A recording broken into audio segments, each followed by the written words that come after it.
Hello, everyone. Welcome back to another interview session. As always, I'm Alicia Glambus, and I'm the director and founder here at EAG Innovation. Today, we have our special guest who's incredible. He is out there creating super dads. I'll let him introduce yourself to you, but welcome, Rish. Thank you so much for joining us. Absolutely. Thank you for what you're doing. I mean, every podcast has a story, and I guess yours is very similar to mine, and I love it what you guys are doing over there. Thank you. We are so happy that you're out there supporting dads alongside us. It's great for folks to know a little bit more about Yeah. how you're providing that support and what got you on this pathway. Oh wow. So I'll kind of answer in two parts then.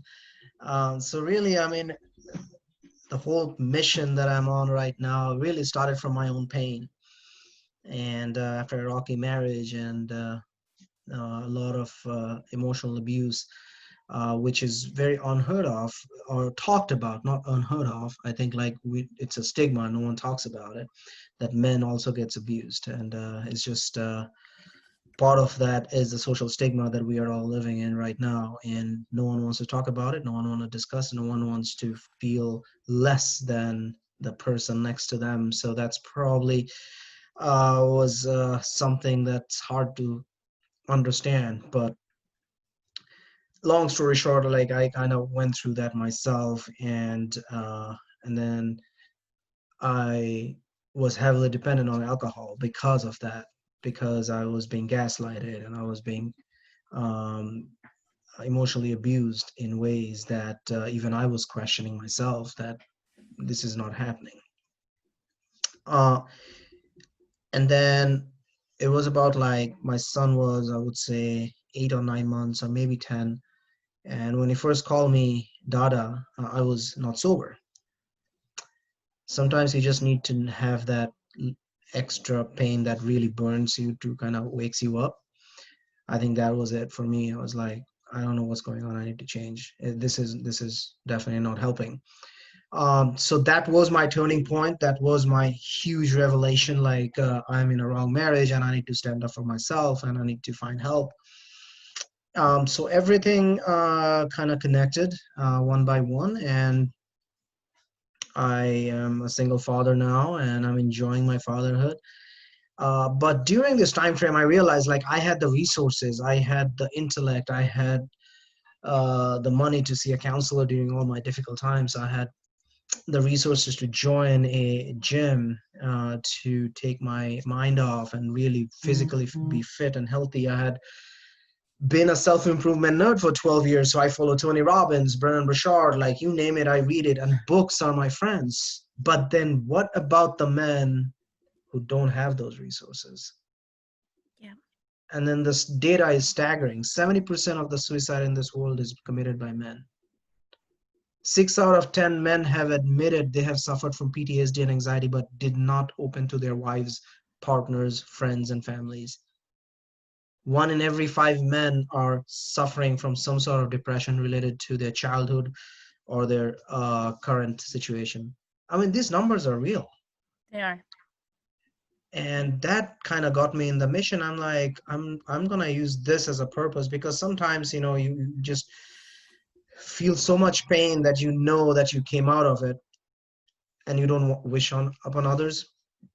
So that's how I kind of started, and then my podcast was the beginning of it, that I'm going to bring people and share their stories and actually raise awareness to people that you are not alone in this. You don't have to, like take your life or going to get into addiction.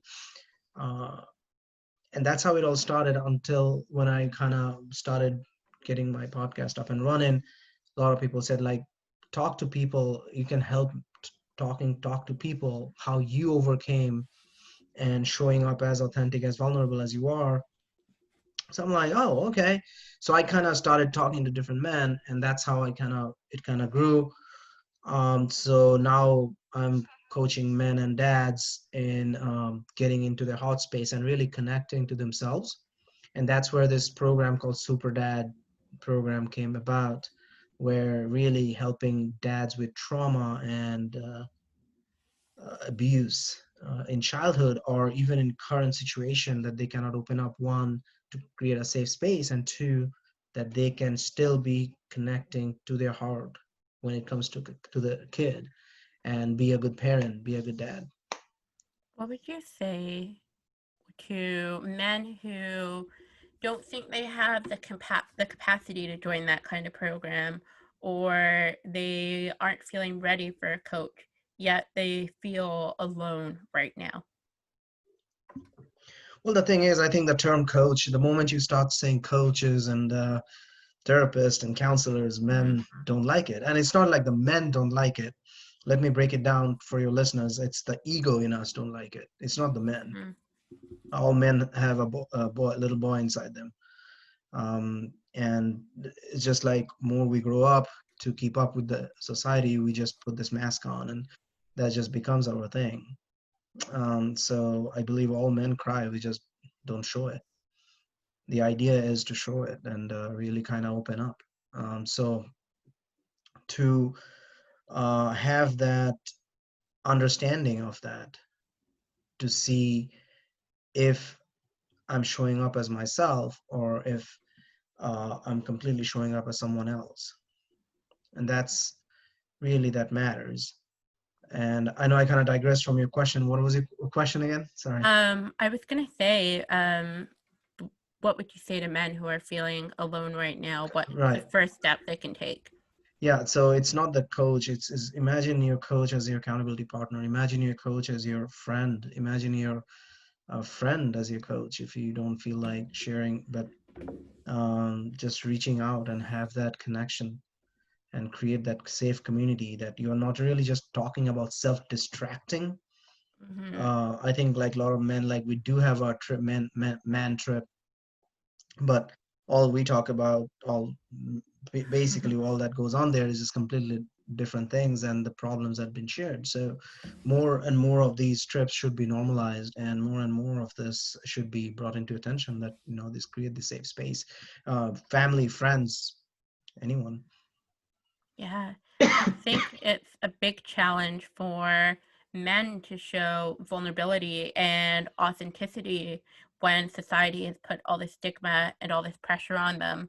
And Yeah. I'm wondering if, for dads who are currently raising a son, what would you say to them in terms of showing their vulnerability and their authenticity to their child so that trauma doesn't have to be passed on and we can change some of those statistics? Yeah, so I actually encourage all the dads to show their vulnerability to their kids. And what happens is you're raising an individual who understands then that it's okay. Especially, I'm talking from the men's perspective, so the Yep. boys. Like I have a toddler who's a son, and I want to raise my son in a way that he has the logic, or he has the thinking power, that it's okay to cry, even I'm a boy, because I see my dad crying. It's okay. And as long as you reason and communicate with your kid and make them understand it's okay to cry sometimes, it's not just like every day good things gonna happen, but how you show up every day, that's what matters. But it's okay to grieve, it's okay to cry and not distract it. That's a good thing. That's a best thing we all can give to our kid. I mean, like to our kids to begin with, Yep, I agree. especially to the boys. Absolutely. Like even in football field and in soccer field, I see uh, sometimes coaches even say these toddlers, or not toddlers, the boys, young kids, like, oh, they scratch their knees like they're crying. It's, oh, come on, stop crying, be brave. Like Yeah. the thing is, like, there's a point of motivation, and there's a point of humane side Mm-hmm. of things, and raising boys with emotions. Yep. If we teach our boys not to feel it, not to grieve it, not to enjoy it, we are Mm-hmm. creating a society of men from boys who really doesn't associate anything. And then later in life, now your basically coping mechanism is any sort of abuse, substance abuse and alcohol abuse. So I personally think that's the best thing, a gift a dad can give to their sons, Yeah. I that think vulnerability. I think that ability to validate and your child's emotions and to allow them to experience without rushing them, without I without distracting them from their emotions. Because I think as parents, as caregivers, our initial instinct is to want to make our child feel better or to Mm-hmm. get them motivated or be brave. And I'm wondering, in terms of maybe there's dads out there and other parents listening who aren't feeling as connected with their child right now, especially in times where there's been this added stress and added trauma in society as a whole. And I'm wondering if there's any activities that you suggest that dads and other parents could do with their child during this time to help them recognize their emotions or even just to create bonding in a sense. Absolutely. So for your listeners, I'm going to give you a few things that I actually teach in my program. These are not just all the things, but these are some of the things that kind of create that uh, disruption in the normalcy of the Mm-hmm. daily lives. And during this COVID, a lot of those guys I work with, they're facing the same thing that you're asking me, and then doing that help them navigate a lot of different situations. So, for example, like right now, we all are locked in our home, right? So it's the same thing. Set up a time every day. I really mean it, every day, an hour with your kid, and how you want to do it. You want to do it in chunks, or you want to do it in one last in the evening. It's up to you. But I do a lot of small chunks. For example, in between my work, and I will get up and I'll just play with my kid. Of course, mine is a toddler, so I don't have the extra added pressure right now. Other parents are going through for virtual learning, but I basically tell them to do some fun stuff, and that will keep them guessing for the next break and have them motivated a little bit. There's fun stuff to do and really break it up. Like, uncertainty is the juice of life, right? So it's like everything when it's certain, it's good, it's safe, but at the same time, sometimes there's boring, even in relationships. So I do that with parents and dads and kids too. Because of that, you create an uncertainty, then it becomes fun. For example, um, create a Wednesday, like say Wednesday, we're gonna go out and do a quick lap around the block for lunch and take your son or daughter with you and or okay, you finish this and this evening we're gonna create being creative and we'll make a drawing or painting. And if it's painting, make sure you challenge yourself, like, you know what, we cannot use a normal brush, so we have to make a brush. Think about it. So these are the things that I kind of incorporate in my program. So for the brush, I basically kept telling the guys, like, be creative, show your kids that they can use nature. So they ended up getting leaves from the tree, and that became a brush, and you're painting it. So it's just fun stuff you can do at home. Then I do a lot of like I also do another thing. I'll tell you again, you guys can do it every week, is letter challenge. Like, of course, this is for someone whose son or daughter can write, especially teenage, and say, hey, you know what, I'm gonna write you a letter and you're gonna reply to me. Like, basically it's just a small note index card. Mm-hmm. Write something nice. So write something how you feel that day and drop it. So what happens is you're really creating a lot of different bondings, even the Mm-hmm. different things that are new, and kids appreciate that Yep, they really that do. that you're trying. Because otherwise you have to understand, like, if you really see it from the kids perspective, all they're seeing, you're constantly running between work and making sure they're fed, so they can see it. So if you really see it from their eyes, they're like, well, I mean, okay. But then when they suddenly see some changes that you're really not going on autopilot and actually having a discussion and Mm-hmm. having a talk, putting effort, I mean, they see it. So You know what I really loved about that is you didn't tell individuals that they had to go out and buy the latest product or the latest book, yeah, or they needed to take a day off work, because you were very like clear that you can still have these responsibilities in your day and yet still make little pockets, use things from nature, use things that you may already have at home. And yeah, I think that's a big myth that I personally always work with my clients to overcome, is that caring for your child and providing them with connection doesn't always have to look like yeah. coughing out cash or coughing out time. It Mm-hmm. can be this pockets. And I'm just wondering, because I know you're an engineer, I Mm-hmm. know you have your podcast, I know you have your super dad group, you have a toddler, single parent. How are you getting all this done in the day? I think it's also like priority, and then not everything gets done everywhere, right? Like every specific way. But some days I know for a fact, like I do have to spend some time getting my podcast editing or whatnot. So of course there are some time slots for that.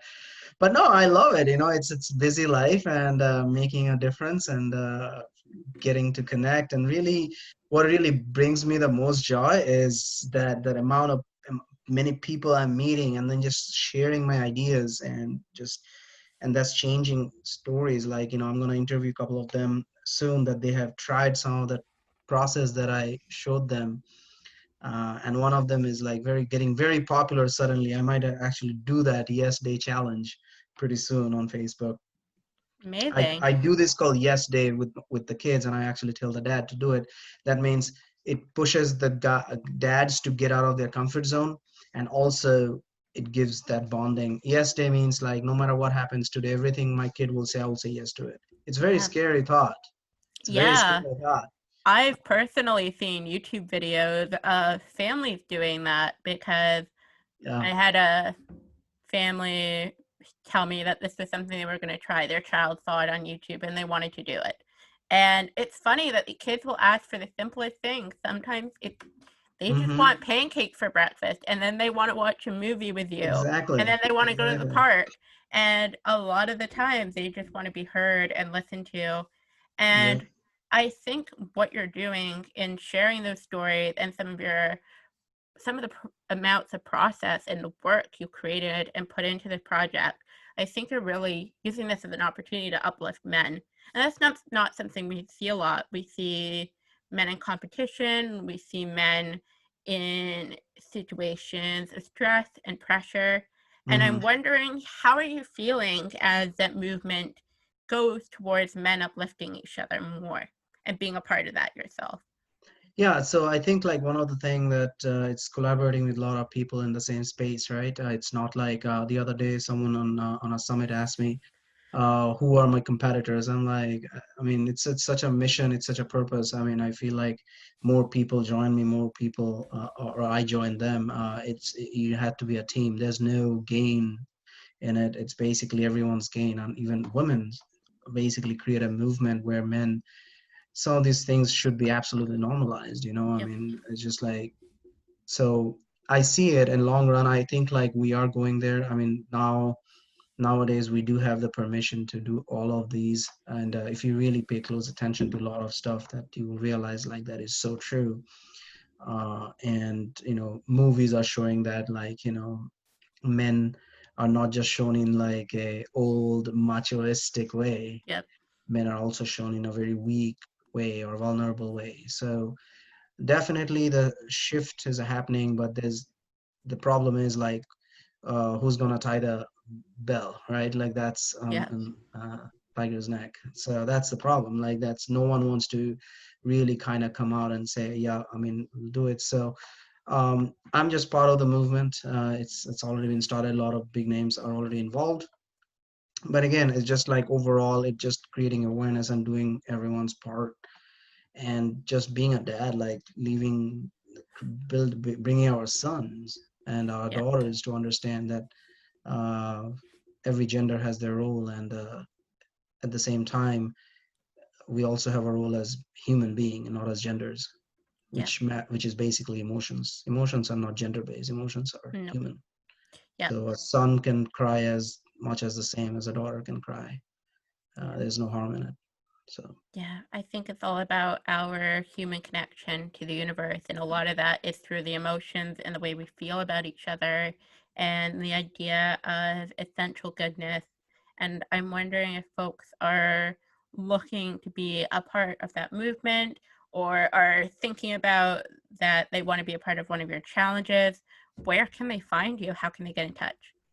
So my podcast's name is, and you can use it in your podcast edition description. My link.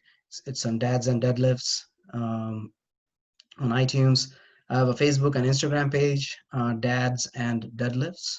Um, and right now that's all I have. And then, yeah, I mean, basically, I just put all the latest events and latest episodes that's been released in that group, in that on like both of my personal page to Rish Mitra on Facebook, and in the middle of creating a landing page and a website for the challenge that's coming up, Super Dad Challenge. I encourage have men with toddlers and kids participate. It's a free 5-day challenge. There will be a lot of different speakers available, and a lot of their courses would be just given for free. So It's amazing. I can't wait. We'll be sharing all of that on our page, especially the 5-day challenge, and we'll be putting everything in the about description as well, so you all can follow Rish on all the amazing things that he's doing and sharing with the world. Rish, thank you so much for doing this and for opening your heart to us and thank you. speaking to all the men out there. We appreciate you. Thank you. Thanks for having me. Really appreciate it. Thanks for all you're doing. And again, Thank you. doing a great job. Thank you Amazing. so much. We'll be back every Saturday and Tuesday, so don't forget to like and subscribe. We are always posting new interviews and new tips and tricks that you can try out at home. Thanks so much, everyone.